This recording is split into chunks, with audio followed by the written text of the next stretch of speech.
한 번 걸리면 건강한 소나무도 시들어 죽게 만드는 소나무 재선충병이 지난해 다시 급속도로 확산하고 있는 것으로 확인됐습니다. 지금도 안동 이마댐 부근은 시들다 못해 말라 죽은 소나무가 상당한 규모로 관찰되는데요. 적극적인 방제 노력이 필요해 보입니다. 김서현 기자입니다. 안동 도산서원에서 강원도 태백 초입까지 이어지는 35번 국도. 병풍처럼 펼쳐지는 산자락 사이사이로 소나무 재선충병에 걸려 붉게 시들고 있는 나무가 보입니다. 더 자세히 보기 위해 이마면 금소마을 뒷산에 드론을 띄워봤습니다. 곳곳에 감연목을 잘라낸 흔적과 방제를 위해 설치했던 훈증 더미가 쌓여 있습니다. 하지만 상록수라는 말이 무색하게 10나무 건너 한 나무씩은 울긋불긋한 색으로 말라 죽고 있습니다. 잎을 다 떨구다 못해 아예 하얗게 말라 죽은 소나무는 더 많습니다.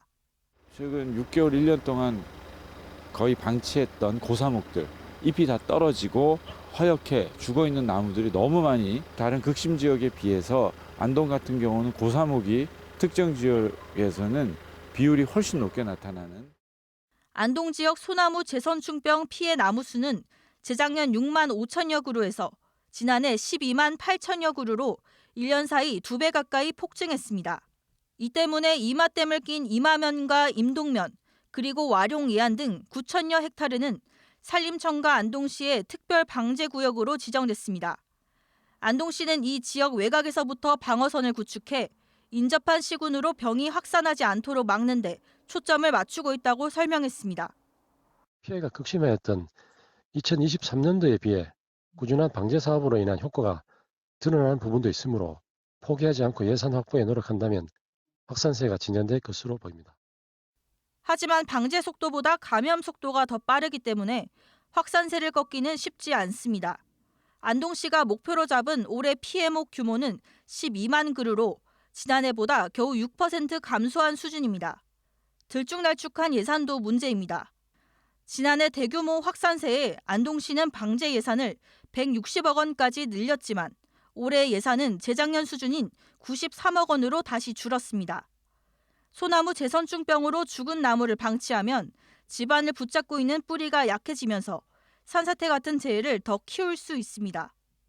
안동시가 책임 있게 안동시의 소나무의 미래를 살릴 거냐 아니면 접을 것이냐에 대한 판단을 이제 해야 될 때가 된 것 같습니다. 안동의 산림에서 소나무가 향후 10년 사이에 사라지는 그런 상황이 되겠죠.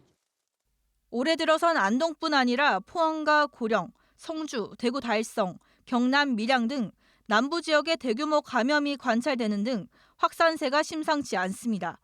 지난해 전국의 소나무 재선충병 피해 나무 수는 107만 그루. 산림청은 오는 4월까지 집중 방제에 나서 올해 감염목 규모는 87만 그루로 묶겠다는 계획입니다. MBC 뉴스 김서연입니다.